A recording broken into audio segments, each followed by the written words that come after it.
Okay. Can you say your name for me? My name is pronounced Michou.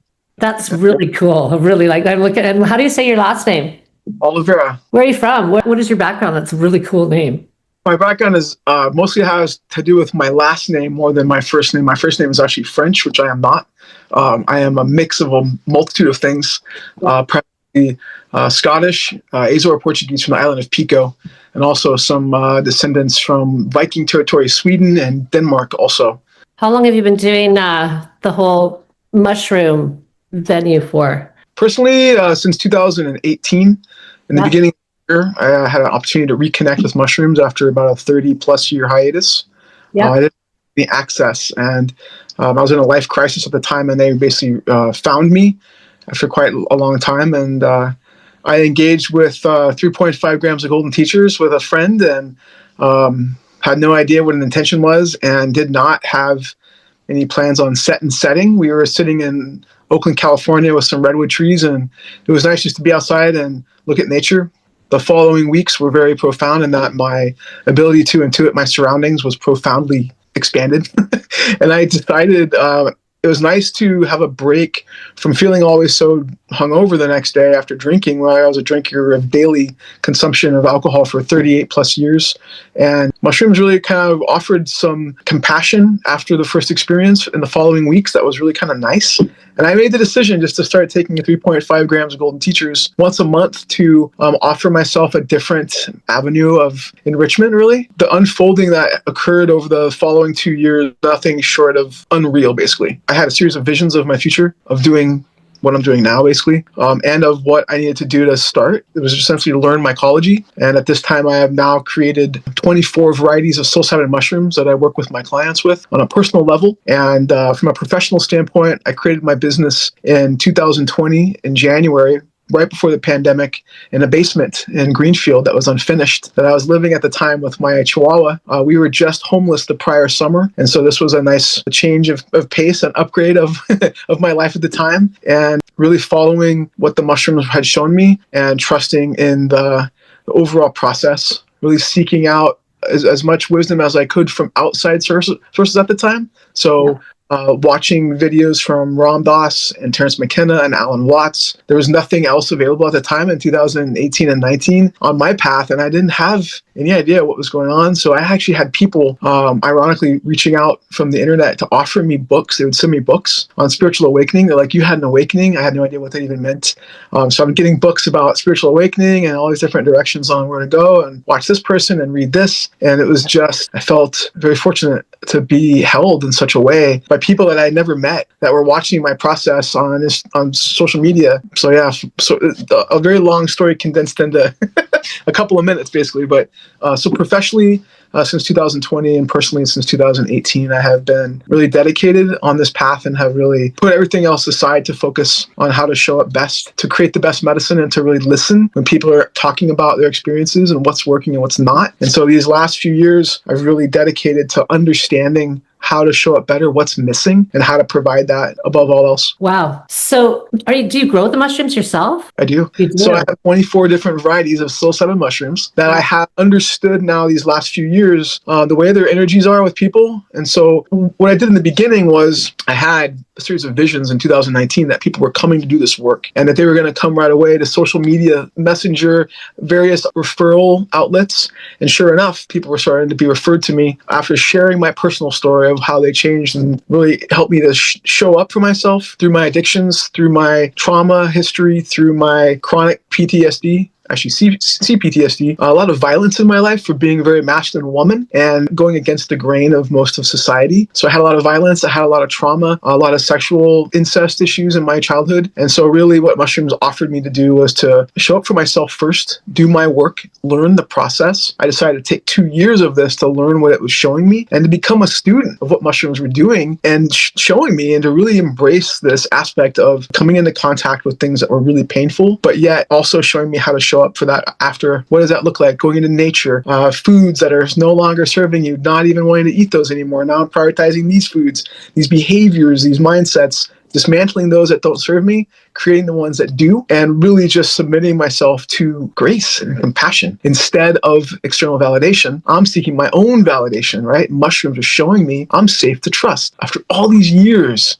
Right? And that I can now turn to my neighbor, whoever, and offer this to them. There's a way to do this that is outstandingly profound. And it doesn't take much to really turn some really unsavory behaviors or belief systems around permanently, profoundly. So what I do is I work with mushrooms. I offer, when people are microdosing, right off the bat, I'm going to offer 2 or 3 different varieties. We're going to set them up with a protocol that's favoring a James Fadiman every 3rd day. And they're going to try for 1 month, 1 variety, the next month, 1 variety, the next month, another variety. Or if it's only 2, they'll do 1 and 1 in 2 separate months. And then we'll talk about how these different mushroom varieties showed up for them, what they offered, what they brought them into context to or connections with. Was it feeling right? The dosing amount, we're working with all this in the month. We're integrating hopefully every couple weeks.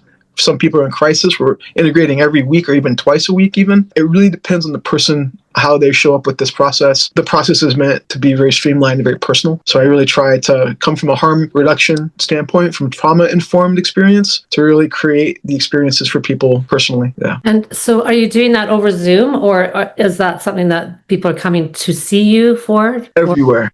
In every possible way. Okay. So what I have the honor, since 2019, I have guided 206 mushroom journeys around the country, primarily focusing in the New England area, which is where I live. And so I go to people's houses after some screening, after some conversations of preparation or envisioning. We're creating these mushroom experiences, and I'm going to their houses to have these experiences with them, anywhere from 3 to 10 hours. Wow. Do any of these people they take these mushrooms? I know you're saying microdosing, so that's very small amounts every day, right? Well, some people are microdosing. I create custom dosing protocols for people. Some people are coming from trauma or no history with psychedelics whatsoever, or even substances. I'm creating microdosing protocols for them based upon certain types of mushrooms that offer lower potency and lower body load so that they can safely navigate these medicines without the overwhelm from certain types of mushrooms. Some people are more experienced. They want to go a little further. So I'm creating mesodosing protocols for them and offering myself to sit with them for a guidance standpoint or from safety standpoint. Macrodosing protocols I'm also creating, and these are coming with preparation in the beginning, the journey itself, and on the back end, either one-on-one integration, or I also offer a group setting where people I've been working with now for a few years are coming to this bi-monthly meeting over Zoom. From around the world, these people come, they share their experiences with psychedelics, they have their questions, and they're very candidly and compassionately offering very deep insights into their personal process, which is really awesome. So people will join, anywhere from 5 to 25 people every other week, and we unpack some really painful awarenesses and offer some beautiful anecdotal suggestions. So, yeah. Wow, I love it. That's awesome. Explain to me, there's micro, there's meso, and then there's macro dosing. So there's a range. Yeah.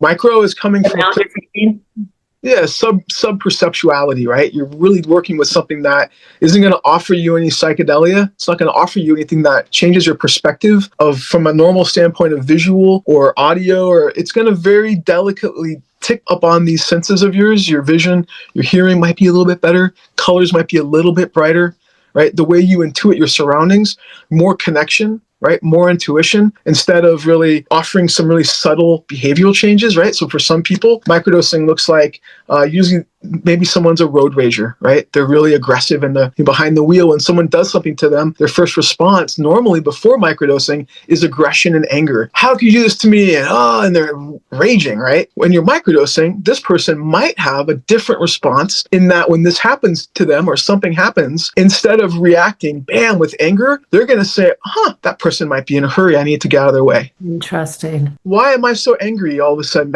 I'm noticing myself being angry. So coming more from an observing standpoint than a reactionary standpoint. The microdose is also building a relationship with the medicine that some people are terrified of. And they've been told that, unfortunately, we've been working with pharmaceuticals with you for the last 20 plus years. This isn't working for you. You might consider this option. And so now they're like, well, geez, I don't even know what to do. I don't trust this. I'm afraid. But I've been told by providers or doctors and psychologists even, or even psychiatrists, that this could be an avenue for you that could help you. So now we're talking about, what does it look like to be? Where are your boundaries? What's fearful for you? What's exciting for you? What's a no-fly zone? Definitely not, right? So in this container, we're creating a safe environment for them to explore, create a relationship with themselves and this medicine, and start where they're comfortable, whatever that looks like. It's not for me to tell you what to take. I help you learn about your intuition, which is already telling you where to begin. So education on the mushroom variety types, what's available to you, what does it feel like, where are you in relation to these energies, because the mushrooms are certainly personalities and energies, right? It's not one size fits all. I mean, really, from a standpoint of watching now hundreds of people over the last 5 years connect with the medicine in ways that's absolutely patterned, right? So these variety of mushrooms is doing this with this type of people. This variety of mushrooms is doing this with this type of people, right? So if I'm working with people from 18 to 84 years old, as I am now, and I've cultivated 24 varieties, but I've actually worked with 50 plus. So I'm specifically how these mushroom types are helping or hindering people's process. You know, I had some experience with mushrooms when I was younger. And I would really like to learn some more about it, because I know that there's a lot of people that have healed some incredible, like say PTSD and just crazy behaviors, and it's shifting them. So is it psilocybin that's in the mushrooms? Psilocybin is one of the active alkaloids. When it's basically metabolized or oxidized, it's basically converting to psilocin, baeocystin. There's a bunch of other alkaloids that become readily available for your body. And so what this is doing is essentially, in a nutshell, in a very oversimplified nutshell, it's opening consciousness. Opening consciousness. And at varying dosing amounts, your level of acuity to this is raising exponentially or minimally at your comfort level, right? So what I did, I started taking the doses that I took when I was a kid back in the 80s. I'm 55 years old. I grew up in the 80s in California, a little coastal town called Half Moon Bay, right? Wow, fun. Super awesome. And at that time, guess who was playing concerts all around? The Grateful Dead with Jerry Garcia. And I am a big fan. You can see I have a little something up here, a little nod from my past. This was a huge part of my childhood. I was 15 years old, going to Grateful Dead shows, taking LSD, taking mushrooms with all my friends, and we're exploring and enjoying life, right? We're just doing our thing. That's how I grew up with mushrooms and with classic psychedelics. Tried MDMA a couple times, really set me in a wrong way afterwards. It was very dark and very difficult to come out of that suicide Monday. A few weeks of very large serotonin drop made me more suicidal, and it freaked me out, quite frankly. I didn't want to do that ever again. So never touched MDMA after that in the 80s. But mushrooms and LSD were awesome for me, and they really brought me to a place of accepting myself as a woman in a very masculine presentation. In the 80s, there was no community for someone like myself, and I was, as a psychic mystic, when I go into a room, I'm feeling everybody's discomfort with, who is this person? Now I'm internalizing that because it's my fault, clearly, right? Because I'm causing it. So I'm believing these scenarios in my life as a child, as a teenager, as a young adult, and formulating my identity based upon all of this. And mushrooms really in 2018 brought me to the awareness with some really intense experiences, the truth of who I was perpetrating to be and who I actually am, and not to run, right? Because I'm here to do big things. I'm going to create something that's never been done before, apparently. So just trust it, just go with it, just run with it, just believe it. Why not? What happens, right? What's the worst that can happen? Your whole life could explode and it would change you forever. Okay, that's cool. Let's go. Let's do it. Let's see what happens. So trusting this process with myself and that I can do this for people has now changed my entire life, but in a way that feels like I want to fly out of bed in the morning and show up for every single day. I get to help people. I like to want to just get up because you got lots of fun to do. Because I get to show up for a process that holds me accountable in the most beautiful way, that offers me a chance to really show up for people in ways that they've never been listened to before, they've never been provided for before. We're overdue. We're years behind. That's yesterday's offering, right? It's long overdue now. In my life, I'm at 55 years old. The least I can do is to provide what's never been done before. That's how I feel here. Well, I think that's exactly what you're doing. That's awesome. And to have the wherewithal to stand up and talk about it as well, Terrible. walking through that fear and those boundaries of, what's acceptable and what, it's huge. Well, I just had, okay, so speaking directly to this piece, on June 22nd, I had the misfortune of learning that my account on Facebook had been disabled, my business account. I had a business page from 2020 labeled Michou Olivera, Psychedelic Guidance and Integration. I received a message that it had been disabled for violating community standards on controlled substances. That page had only been used to post speaking engagements that I was going to be participating in the Western or the Massachusetts area or the New England area. It was also a posting spot for me to post my integration meetings for people to go and, okay, there's a meeting happening, this week. And nothing else was posted. No photographs of mushrooms, no live videos of me talking about mushrooms. Nothing of that sort was posted for I've been paranoid for 5 years now. So I'm watching my social media. I'm being very, very, very protective and very cautious. My personal page, even, I'm not even posting selfies. I'm not posting live videos anymore. I'm not posting anything about mushrooms. I'm photographing flowers in my garden, photos of my wife and I out for various things, very personal, but nothing about mushrooms or psychedelics. My personal page, my Instagram page, and my business page, and my Western Massachusetts Psychedelic Society page disabled permanently after being denied my appeal. And so I have had to walk away from social media because what I'm speaking about is not appreciated. The way I look at this, as my wife lovingly showcased for me in the beginning, this is a level up for you. You have been seen as a threat to this or to what's happening in our world now, and they are trying to silence your voice. And I looked at that from that perspective, and it really helped me to see the truth. I'm also in the process of writing my first book.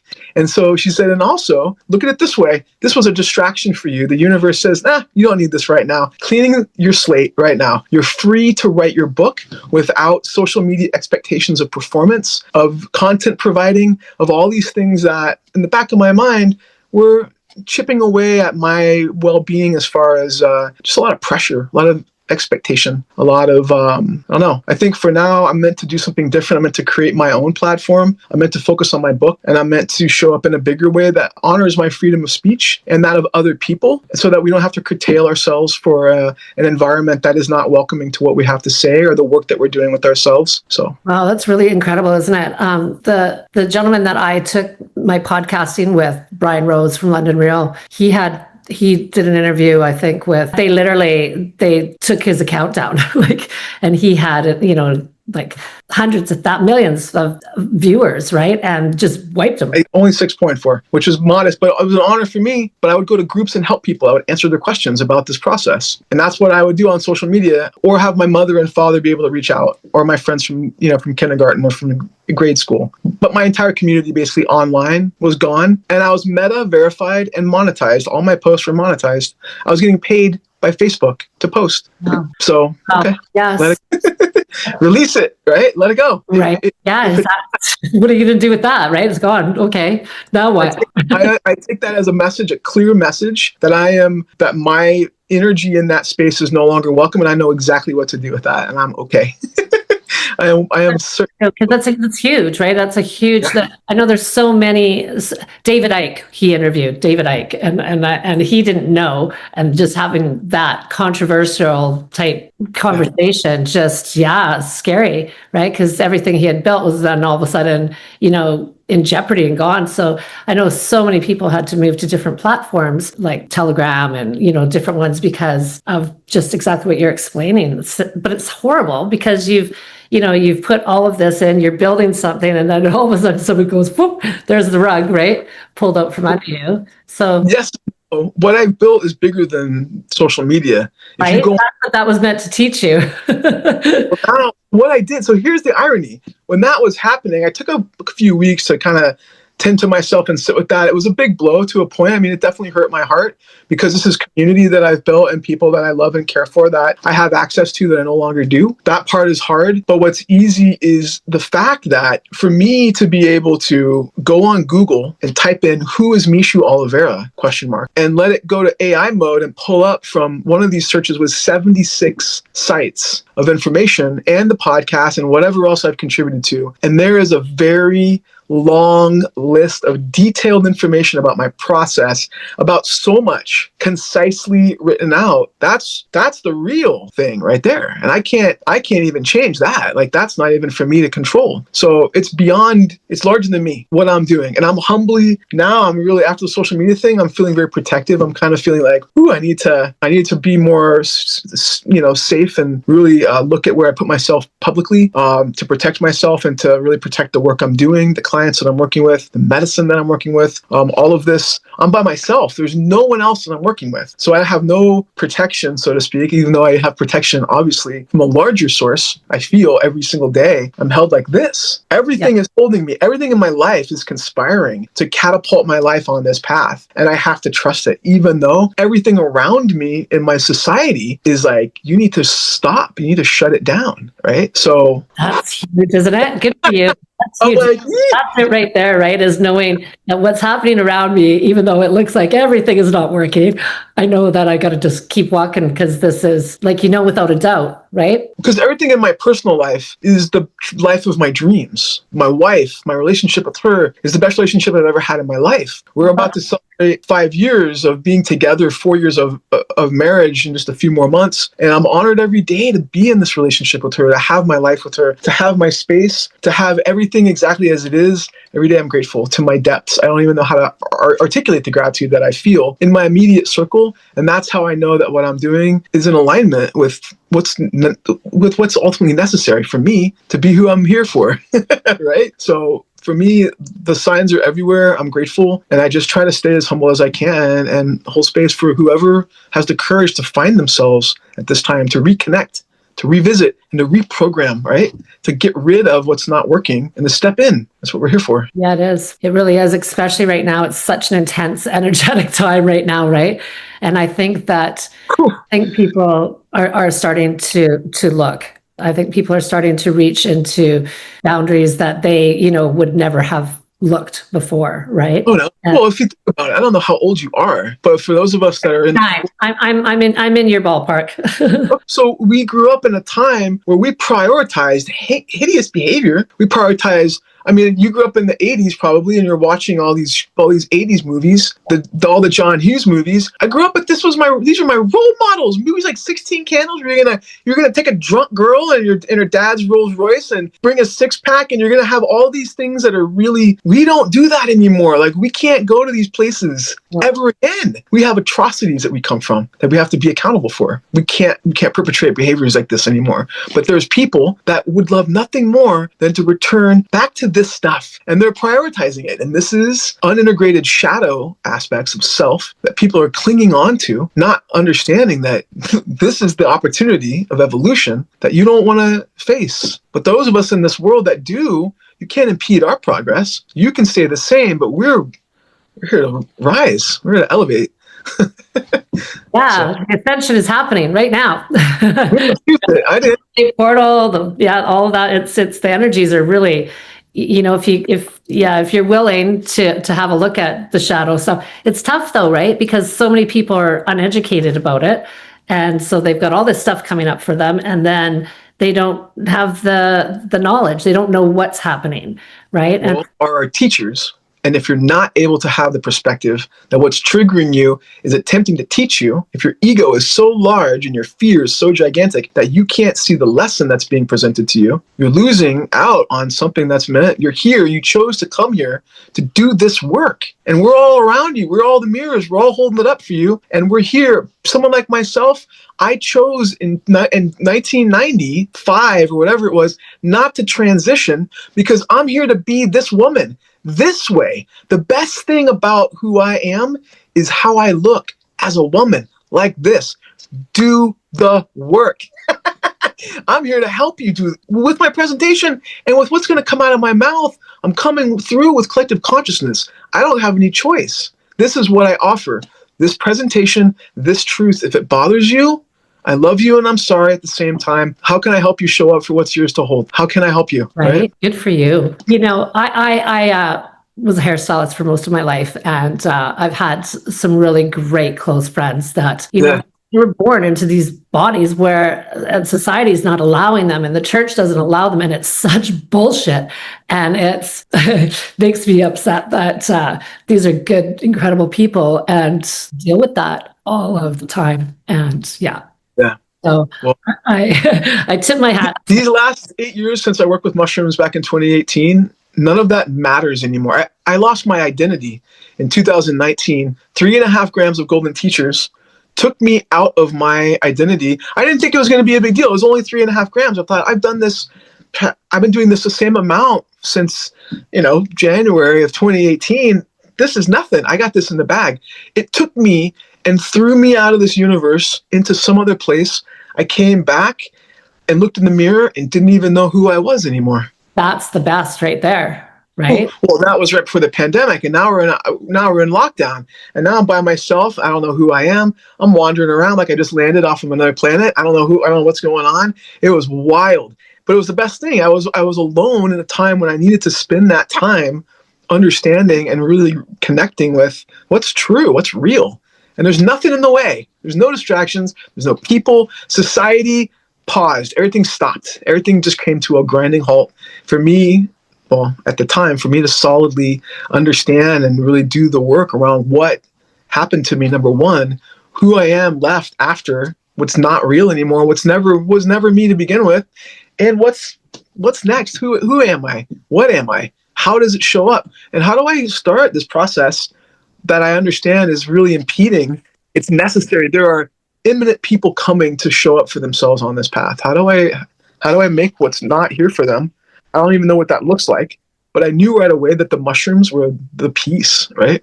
They were the piece to understand, to offer. To have that knowledge, right? And to have it huge, because people don't know, right? And so to have somebody to go to that has that experience and you're growing your own mushrooms, and I think it's incredible. It's the future of what we're meant to do as a facilitator. If you're going to work with a medicine, you need to intimately understand that medicine so that you're an expert for your clients to lean on, to gain knowledge and information from, so you can protect them, number one, and so you can empower them to make choices based upon what they're seeking, what their history is, if they're challenged by certain physical things or mental attributes, they have to be matched with medicine that is a cohesive match for them. Right? You can't just start throwing stuff at people and hope for the best. And if you've only had 2 mushroom journeys and now you're going to be a facilitator, now you've got a certification, that's dangerous. Right? Yeah. Yeah. From a place, what are you doing? What are you offering? I watched a video on Gaia years ago, and it said that the mushrooms are the communication of all of the forest, like of the whole of the plants and the trees, that they're the communication. Like that's wild. Like, right? Like these are important. These are really important little vegetables. Very important. I find them as after growing them now, and every day I wake up and tend to my tents. I deal with the water, I deal with the humidity, I deal with the fanning and the air exchange. It's a daily process. And then the evening before I go to bed, it's the same thing. It's a ritual. And what I'm finding is these are energetic, these are personalities. Some of them are so different, and they're all so unique in the way that they grow and how they present themselves. Again, like these are very special entities, is what they are. And they deserve the highest reverence and respect and education to understand how to work with them, how to honor them, right? At the highest level. Seriously. So if somebody wants to engage in this, what would they do? Like if they would contact you, and then what does that process look for them? Like do they have to be in the US? They don't have to be in the US. Right? No. They can be in Europe or Canada or wherever, right? Wherever. Okay. So how does this process, what happens? So typically what happens, I go about my day and here comes a message either through the email. They'll find me on Third Wave. Third Wave is a site that has a profile that I've had up for a couple of years now. There's about 20 different reviews there from clients that I've worked with from a microdosing standpoint, all the way up to hero dosing, macrodosing. And some of these reviews are very, very lengthy. They're from psychologists, couple of psychologists, a lot of mental health providers. They can find me just by typing my name into Google. And so what's happening is people are just dropping in, or, hey, I was referred to you by a friend of mine who worked with you and said your journeys are amazing or your mushrooms are incredible. I want to work with you. What's the process? So typically a screening conversation, which is free. We're going to have a conversation and I'm going to share with you my process offers, the options that you have available, from microdosing, meso, macro, hero, integration, solo one-on-one coaching, or group sessions with myself and others that I'm working with that are varied experiences. Mycology support. If you're somebody who's working with mushrooms and learn that, hey, I'm so grateful for them, I need them, and I would like to grow them myself, I am going to help you grow them. I have created a 7-page cultivation manual that I worked with a tech writer about 3 years ago that maps out and step by step in a very concise manner, 7 pages of how to work with a tent and how to cultivate, also how to create your own monotubs, also how to create your own grain spawn if you're choosing to create your own grain spawn, so you can have really a lot of agency in how you're showing up for the medicine production, creation. So helping people with mycology support. I'm also mentoring future facilitators and integration coaches and helping them to really bolster the certifications that they're getting that lack the medicine knowledge, that lack the dosing knowledge of how to create more than a microdosing protocol, because not everyone's going to want to microdose. Some people have already done that and they've reached a bit of a plateau and they're wanting to go further. So how to really listen to people and know when it's time to offer them something more than microdosing. So offering training, coaching. I'm also a consultant for people that are learning about psychedelics, learning about mushroom types, dosing parameters, consultant for a range of people, doctors, pharmacists, psychologists, psychiatrists, therapists, teachers, consulting for everybody who wants to understand a more detailed avenue of expertise around all this. So, yeah. Good for you. That's really something. That's really something. I love the fact that you're growing them and that you have that intimate relationship with, it's like when you go and buy your food, right? And you feel it, you touch it, there's an energetic exchange, right? Yes. I'm very big there. Yeah. So people will choose. I'm trying to really also offer this to as many people as possible. So I am sliding scale for every single thing that I offer. And what that does is it allows people to really have access that are coming from a wide range of backgrounds and current life circumstances. A lot of people that I work with are in life crisis. And so it becomes imperative to offer these services to everybody, regardless of their financial sustainability. If you're having a hard time financially, if you're out of work, if you're on disability or Social Security, I'm going to create a package for you that you can afford for a sustainable period of time. It's more important for me to have someone able to access this process than for me to make a lot of money. The way I started this back in 2020 was with the idea that eventually, someday, who knows when that will be, this process will be so popular that so many people will do it. It's not going to matter it won't matter what I charge. I can charge $10 a person and I'll still make enough that I can live comfortably in a way that sustains my life and my safety. So, yeah, nice. That's really, I'm really impressed by what you're doing. Really am. Good for you. 5 years, and it's not been easy. And I sustain. I can't imagine that. Of course, it's not easy. Like you're doing something totally. Well, your whole life has been really something that's against the grain, right? My whole life has been against the grain, and so as an outlaw from the young age, now to take this piece on, it feels I don't know. I've already been on the fringes anyway, and it just feels more necessary to keep showing up from that space. So, yeah. Yeah, that's good. So tell me, how long does it take for somebody to have a shift where they feel like they're able to have perspective within, where they're able to, have that shift? Does it take like months of microdosing? Does it take what are people looking at until they feel like, okay, I did this and wow, this is actually really shifting my life, my perspective, right? It really depends on the mushroom type. It depends on the history of the person, their current pharmaceutical usage, history of antidepressants or SSRIs, the level of resistance that they have within themselves from a personal standpoint. There's a lot of factors that come into play here. And so it really just that all of these come into play when it comes to outcomes. So it's hard to really gauge for people that have a lot of mindfulness already in in play or in motion, they're going to understand what the mushrooms are showing them. And you don't have to really educate around mindfulness. You're educating around how to receive the information that the mushrooms are going to open up to you about yourself. So really, someone that's coming from a mindfulness background is going to have a lot easier time with these nuanced messages, with what's being shown to them. They're going to pick these up and apply them in their lives a lot readilier than someone who's coming from a place of a lack of self-awareness in general. So then the lack of self-awareness then becomes necessary to cultivate the relationship around mindfulness and intuition, and what that looks like, what that feels like, how you navigate that in day-to-day life. So coaching around that is now part of the initial preparation to work with any amount of mushrooms, whether that's a micro or a macro, right? So yeah, it's this process really asks to be very personal. yeah, like everything, right? Like everything, like, yeah, the amount of pharmaceuticals you have in your body, there's one right there, right?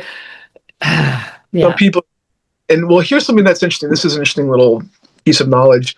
In the process of learning about these different mushroom types, I came across a variety that was actually this was a commission by a provider, by a mental health provider. She asked me if I've ever heard of this one variety, and if I would cultivate this for her so she could use it with her clients. And I said, well, you know what? I love a good challenge or a good request, and I would love to try this one. Let me find see if I can get these genetics from online or from a source, and let me see what I can do. So I ended up cultivating this variety. And what happened was it turned out to be a variety that works through SSRIs, so that people can be on their SSRIs and have a full mushroom experience and not get off of their dosing, basically. So that's pretty profound. I've now grown 3 of these different varieties of this one type. It is not a cubensis variety. It is, in fact, a natalensis variety, and this is a variety that there's been some speculation about the name of this variety. I can't even really pronounce the new name. It starts with an O. I prefer natalensis, and that's what I know it as, so I'm going to continue to call it that for now until some higher-reaching thing says otherwise. But this variety has become, in another vein, it's become very popular due to the fact that it has a less of a body load, or no body load at all, really. So it's very gravitational, but it doesn't ignite the sensors of anxiety or stress or panic like some varieties of mushrooms. The energies of them, notably penis envy, very energetic physically, causing a lot of physical mayhem for people that come from trauma or any PTSD background or anxiety. So natalensis is the opposite. It's creating a calm, a peace in the body, a deregulation, a desensitizing almost of all the heightened nerve endings. It's really calming people way down. It's opening, right, to a degree that's allowing people to have a look and see what's within that's causing maybe some turmoil or some disease or dis-ease or some disconnection. Really, so at the end of the day, what I've also discovered is that mushrooms are targeting energy centers of our body based upon our chakras, right? And by origin of creation, mushrooms being in the darkness, targeting the root to heart chakras, allowing ourselves to do a lot of work in these chakra areas to align ourselves and to really balance these areas out. What I also discovered in my own personal, and this is an aside from the mushroom piece, when I was finished with my 2 years of macrodosing, basically, I had reached a bit of a stalemate or a plateau in my growth. And I noticed that I had learned so much from the mushrooms and my life was very different, but I wasn't able to articulate what I'd been shown, and I wasn't going any further with my cognition. And I was thinking, wow, I feel like something should be shifting or changing at this time. And I had the intuition back in early 2020 to explore LSD again from a different perspective this time, from a perspective of microdosing, which I had never done as a teenager. So I started researching how to microdose LSD in blotter form first, because I wasn't able to find liquid, which is kind of hard to find. I was able to acquire from I felt a manifesting law of attraction sense, LSD again, and set to work with finding a UV protected bottle that would block the light out of them. And that would be 10 milliliters, because typically most LSD that I'm working with lately is in the 100 micrograms to 150 microgram range of dosing potency. So what I learned is if I could take a distilled water, put it into a 10 milliliter bottle, drop that blotter tab into the water, let it sit for 3 or 4 days, and every couple hours or throughout the day, I'm going to agitate it and get that, let the LSD leach off the paper into the distilled water. I can now take a dropper, which is roughly about 0.10 of a full tab, so 10 micrograms, a tenth of a tab, and have an amazingly brilliant day. And I'm watching, feeling myself in ways that the mushrooms weren't targeting. The higher chakras are now being activated, heart to crown. And for about several months, I worked with LSD microdosing and discovered the connection between these two of these medicines. The LSD is grown in the sun on rye plants. It's Claviceps purpurea. It's offering ergotamine when it's synthesized. It is targeting these higher chakras, heart to crown. I'm watching my throat chakra open, speaking truth readily, cognition, third eye, connecting to very powerful understandings, creativity, crown chakras opening for my divine light to come through. We're connecting with, right, conversely, mushrooms are shadow, LSD is divinity. We're working with both of these dualities in our life and our lived experience. We're working with both of these medicines in a way that is first foundational with mushrooms, offering connection to inner child, ancestral healing, shadow aspects, working with ego, working with some really deep shadow elements. LSD is taking now our divinity and it's catalyzing the work we've done with mushrooms. It's offering a more cohesive approach. So I've done this work with myself. And when I started hearing my clients talk about I feel stuck. I feel like I'm not going any further. The mushrooms aren't working. This conversation, I was like, well, we can try something that works for me. We'll call it an experiment.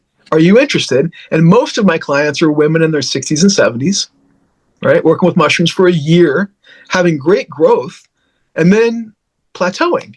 So here we go. And now I'm watching these women leave their houses from agoraphobia, start classes, start offering art teachers that were in 20-year remission from teaching, 20 years not teaching art.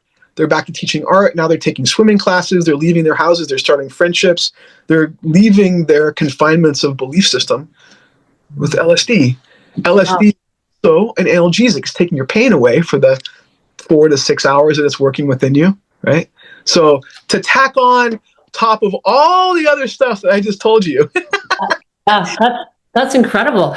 And I love the analogy of like the mushrooms being kind of the route to the heart. And then that's interesting. And I have no idea where LSD came from. So it's on a plant. Is that what you just said? It's a fungus. It's fungal. So these have a fungal cohesion, but it's sunshine. It's originating from a different source of creation.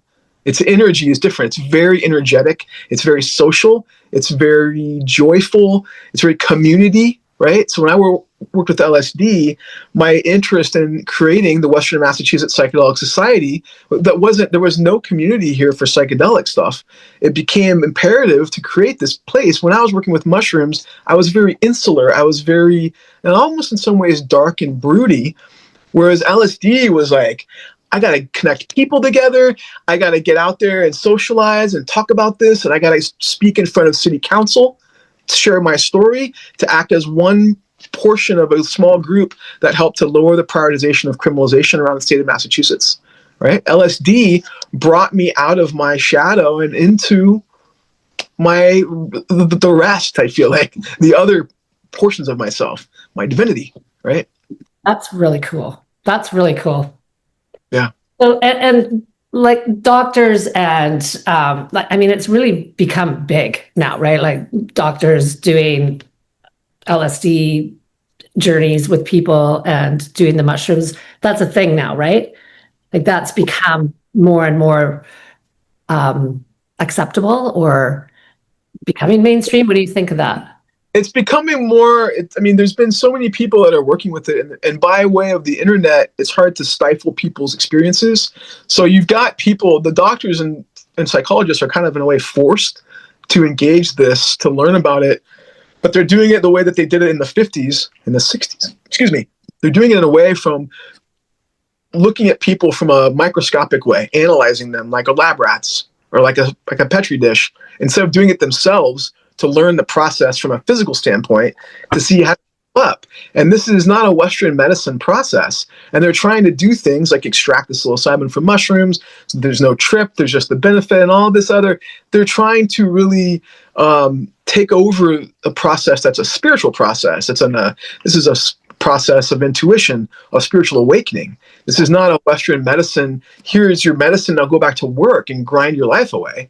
they're trying to basically create something that allows people to stay the same without having anything that comes through that really moves them in a direction of growth or expansion. So they're missing the point entirely by not doing this themselves, number one. And to not, I mean, it's just, I don't think you can do anything that you can't share anything if you don't know, have your own personal experience with it, right? Like that's ridiculous. So I hear you. I'm just sitting here in my room doing what I'm doing. I'm like just trying to, as much as possible, to be really humble here and to really think about when and where and how I speak. When I'm asked to speak, which has been really lately, it's been quite a few engagements around the state and around New England. I was just invited to speak at Smith University for a second time as a paid lecturer, which was a huge honor, at a new class about psychedelics. For the first time this year, they've offered it. And I was asked to speak. That's huge. Yeah. Yeah. And that's a huge college here from 1800, right? And I'm paid to come back a second time. The first time was just as a guest speaker at the Psychedelic Club. And the second time, 2 months later, paid lecturer in the Psychedelic class. So, yeah. Wow. Honored. That's honored. Really great. That's exciting. So that just shows what's right. That's just building momentum and you're on your way. Haha. Good. I love it. What else do we need to know? I don't even know where to begin. You can ask whatever you'd like. I have lots of questions for you, and then I just get gross. I look down to see what it is I wanted to ask you. You're welcome. So your biggest challenge, biggest obstacle is internet, the acceptance of the fact that it's psychedelics and that you're not a doctor, or like how is that? Nah. In 2001, I was having people from Boston, the doctors and psychiatrists and psychologists were referring their treatment-resistant clients to me. Oh, nice. And most of my clients are psychologists, doctors. They're people of really heavy-duty Western, either medicine or psychology backgrounds, working with this in a very deep way to change and evolve themselves and to heal themselves. So my biggest obstacle for me is I'm only one person trying to accomplish massive things with medicine, cultivation, I'm trying to write a book, and yet I've got last month. I'm not trying to write a book. You're writing a book. I'm writing a book. Of writing a book, and last month I had 15 journeys, and that's a lot of mushroom journeys. And some of these are 2 hours away. So I'm really trying to hold space for as many people as I can, starting with the most important person, which is myself and my work. So this balance, as my life continues to heat up, I'm one person. So now it becomes necessary to really, when the volume gets turned up, I step back to reassess myself and to really show up for myself in like bigger and better ways. The work the last couple of years, 2021, 2022, a lot of imposter syndrome work was being done because it was so big, so fast, and so much was happening, and so many people were seeking an audience with me and to work with me. It was really overwhelming. So really to try to continue to manage the overwhelm and to show up for myself and bolster and do my work really is a priority, and to really hold space for my comfort, something that as things heat up and speed up, then it's my work that becomes really important. So making space for nature, making space for cooking, gardening, cultivating nature around my space was my project this year. Turning our lawn in the cul-de-sac we live in into a micro clover, micro thyme instead. So that's been really awesome. Planting new plants for pollinators, a lot of seeding, a lot of work with birds now. I'm enjoying birds. So I have orioles in my yard now after bringing in stuff that I can have fresh orange halves for them, hummingbirds finally. Just so much just grateful for all the things that surround my house.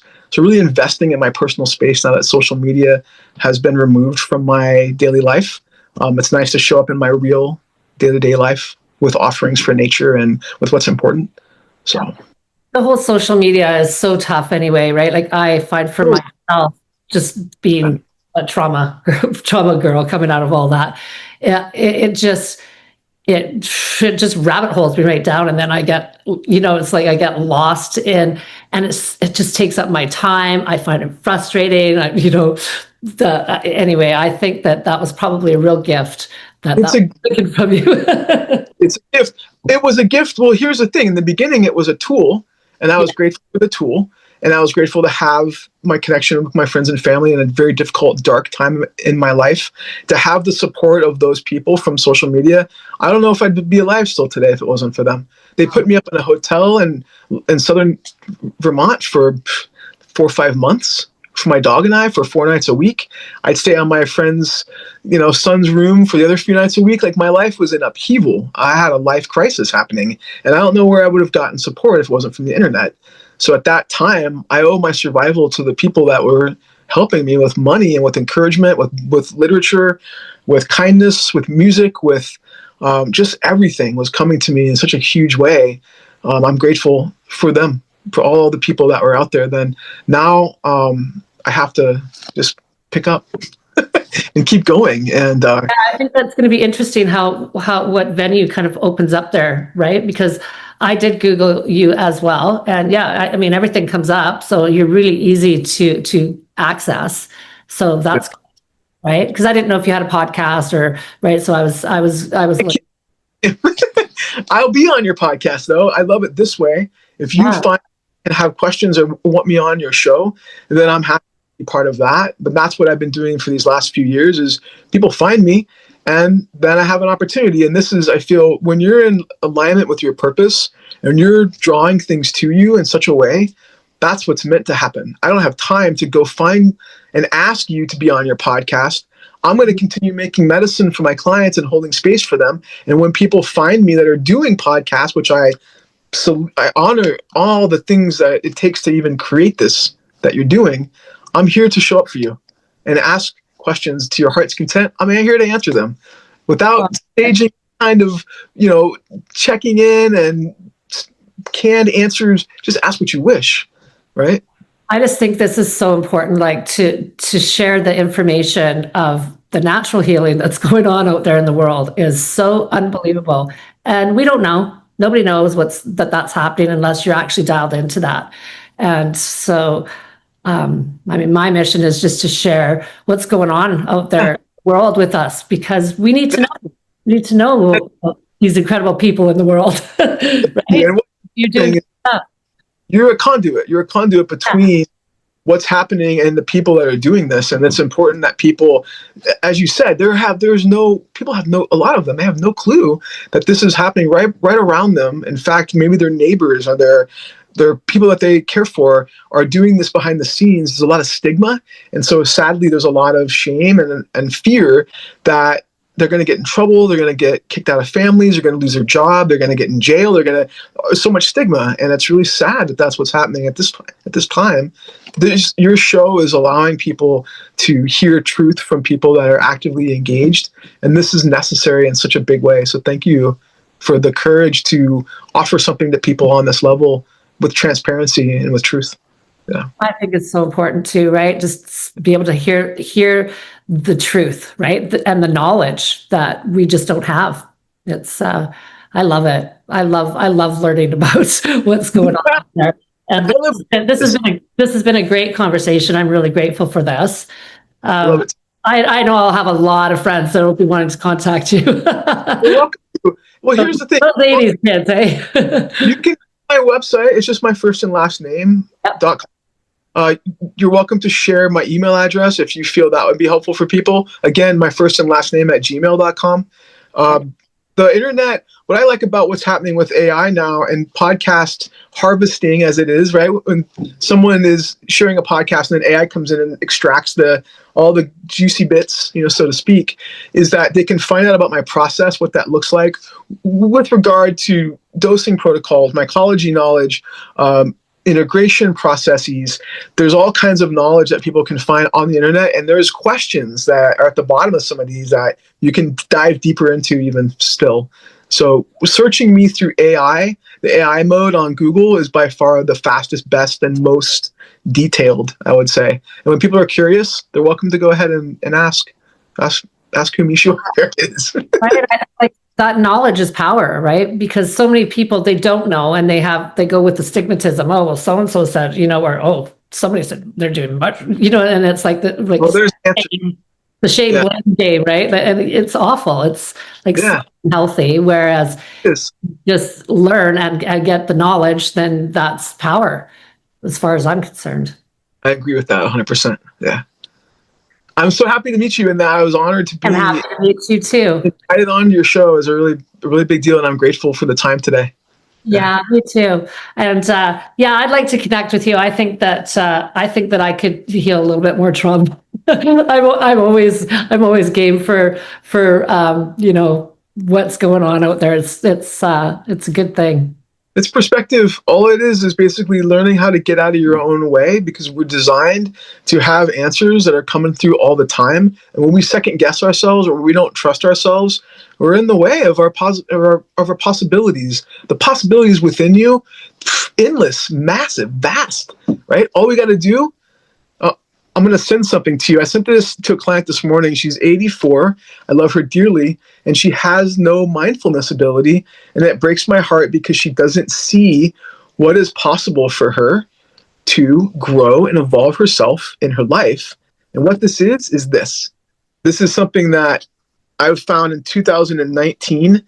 And it really changed a lot of how I viewed myself on this process, what it meant to be in a space of awakening. I had no idea what that even meant, right?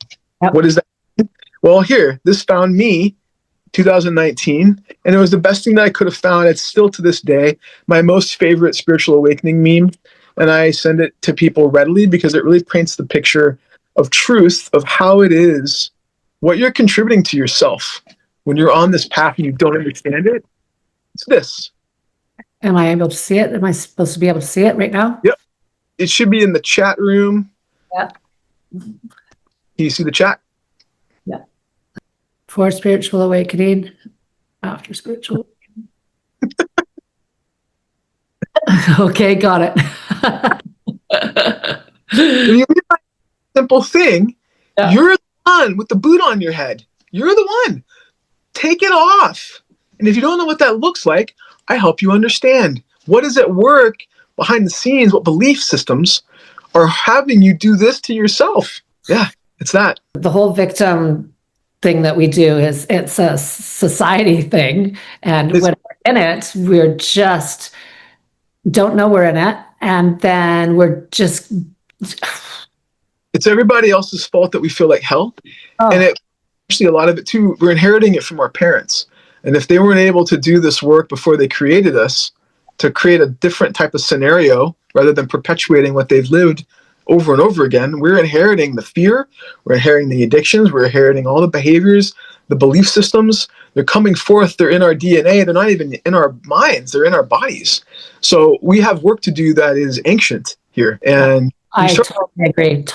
I know I'm doing the work for all of the past generations. It's been big. It's been big. They say, the harder your face plant, the luckier you are. So I'm going with that. I would happily be on a podcast for you anytime. This has been a nice pleasure. Yeah, absolutely. Thanks. Look forward to seeing this when you've got it completed. And thank you again for this honor. It's been a fantastic one. Yeah, thank you. I appreciate you. I appreciate you as well. Thank you again, Jacqueline. Thanks for hanging out and learning with me about how we can become the best version of ourselves. See you next time.